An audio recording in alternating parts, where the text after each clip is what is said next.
Everyone welcome back to explain TV. Vincenzo के episode के साथ मैं हाजिर हूँ। एपिसोड 5 के लास्ट में हमने देखा था ये लोग दोनों बहुत टेंशन से कोर्ट में आते हैं और सभी प्लाजा के मेंबर्स भी वहाँ होते हैं। अब केस की हियरिंग स्टार्ट होती है। योंग को पैनिक डिसऑर्डर हो जाता है जिसकी वजह से वो अनकॉन्शियस हो जाती है। एक्चुअली ये योंग का ड्रामा था ताकि उसको नेक्स्ट हियरिंग की डेट मिल जाए, लेकिन जज भी वूनसोंग के साथ मिला होता है, इसीलिए वो योंग के उठने का वेट करता है। योंग ये देखकर उठ जाती है और आर्ग्यूमेंट स्टार्ट कर देती है। इतनी देर में लाइट ऑफ हो जाती है जिस वजह से सब कंप्यूटर्स चीज़ें बंद हो जाती हैं। ये देखकर योंग काफ़ी खुश होती है क्योंकि ये भी उन्हीं लोगों का काम था, पर जज है कि आज जिद पर अड़ा हुआ था, इसीलिए वो लैपटॉप मंगवा लेता है। जिसके बाद योंग अपनी आखिरी चाल चलती और वो कोर्ट में बीस को छोड़ देते हैं, जिसकी वजह से सब लोग इधर उधर भागने लग जाते हैं। जज अपनी सीट से नहीं हिलता, तभी एक बी जाकर उसकी चीख पर स्टिंग कर देती है और इस मजबूरी की वजह से उसे उठना पड़ता है। और फाइनली इस केस की हियरिंग डेट एक वीक आगे बढ़ जाती है।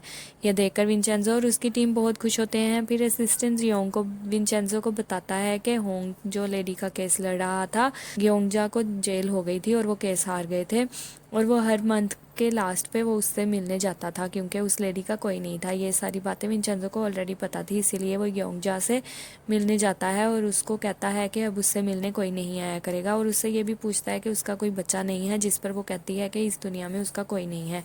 खैर आगे विंचेंजो अकेला स्मोकिंग कर रहा होता है और उस टाइम को याद करता है जब उसकी माँ उसको छोड़कर चली गई थी। दूसरी तरफ हम सियोक को देखते हैं जिसके बॉस ने उसको विंचेंजो के बारे में एक रिपोर्ट रेडी करने के लिए कहा था, क्योंकि आजकल विंचेंजो हर जगह फेमस था। आगे ये दोनों ड्रिंक करने के लिए एक बार में जाते हैं जिधर विंचेंजो योंग से प्लाजा के बारे में बात करता है, जिस पे योंग कहती है कि तुम्हारी हेल्प तभी करूंगी अगर तुम सच सच बताओगे इस प्लाजा की इतनी इम्पोर्टेंस क्यों है।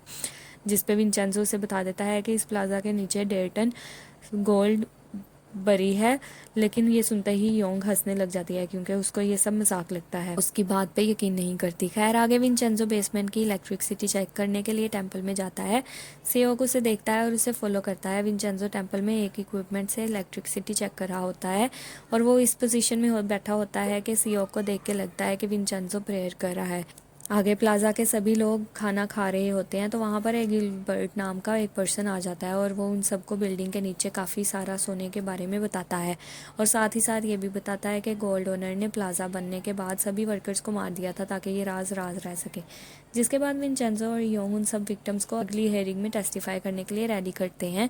दूसरी तरफ जोंग अपनी रियलिटी हैंग और मियोंग को शो कर देता है, जिसको जानने के बाद वो लोग लोगों के रंग उड़ जाते हैं क्योंकि वो जोंग को एक बेवकूफ़ मानते थे। और इधर से ये भी पता चलता है कि हैंसी जोंग का स्टेप ब्रदर है। इसके बाद मियोंग को पता चलता है कि वो सब विक्टिम्स नेक्स्ट वीक कोर्ट में टेस्टिफाई करने वाले हैं, इसीलिए वो उन सबको डोनेशन स्कीम में फंसा देती है और उन पर केस कर देती है ताकि वो टेस्टिफाई ना कर सकें। ये पता चलने पे दोनों पुलिस स्टेशन पहुंच जाते हैं, लेकिन चाहकर भी उन वर्कर्स को रिलीज़ नहीं करवा सकते क्योंकि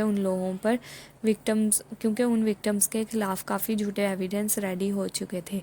दूसरी तरफ मियोंग ने ली को भी मैथो पॉजिटिव करवा दिया था, जिसकी वजह से वो भी कोर्ट में टेस्टिफाई नहीं कर सकता। अब फाइनली हायरिंग की डेट आ जाती है और दोनों पार्टीज कोर्ट में पहुंच जाती हैं। जैसे ही हियरिंग स्टार्ट होती है मियोंग आर्ग्यूमेंट शुरू कर देती है, पर योंग के पास कोई भी विटनेस नहीं होता, इसीलिए मियोंग जीतने के फुल कॉन्फिडेंस में होती है। पर तभी योंग अपने न्यू विटनेस को कोर्ट में बुलाती है जो और कोई नहीं विंचेंजो ही था। यहाँ पर एपिसोड 6 की एंडिंग होती है। हम आपको नेक्स्ट एपिसोड के साथ बहुत जल्दी मिलेंगे। तब तक आप हमारे चैनल को सब्सक्राइब करें, वीडियो को लाइक करें और बेल आइकन को प्रेस कर दें ताकि आपको न्यू वीडियोस की इन्फॉर्मेशन मिलती रहे।